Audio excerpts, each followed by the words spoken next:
Баршаңызға сәлем, сіздермен барлық мастер-класстарда хит болған маковый пирог жасайтын боламыз. Ол үшін 200 грамм ұнымызды електен өткізіп аламыз.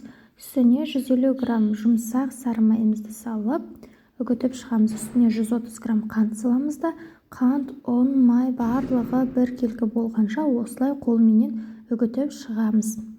Кейін қамырымыз дайын болған уақытта бір жұмыртқаны салып, песочный қамыр елейтін боламыз. Қамырымыз дайын болды. Енді оны тоңазытқышқа жарты сағатқа сала тұрамыз. Осы аралықта біз начинкасын дайындайтын боламыз. Ол үшін 400 грамм творогке 2 жұмыртқа, 130 грамм қант, 100 грамм мак және де 100 грамм қаймақ салып, барлығын бір келкі болғанша блендердің көмегіменен езіп шығамыз. Сонда біздің начинкамыз түйіршіктелмейді, тегіс бір келкі өте әдемі масса болып шығады. Енді тоңазытқыштан қамырымызды шығарып, 16 сантиметрлік формамызға салып, осылай форманың бойымен жайып шығамыз. Бортиктерін жасаймыз, және де бір келкетіп жасасаңыздар, форманың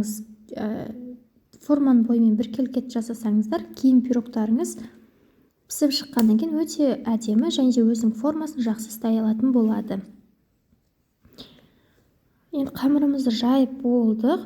Осыдан соң оның бетіне жаңағы начинкамызды саламыз.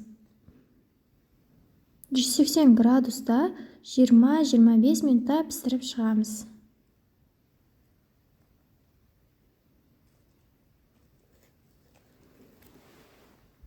Жылдам әрі дәмді, қолжетімді заттардан жасалынған, еш қиындықсыз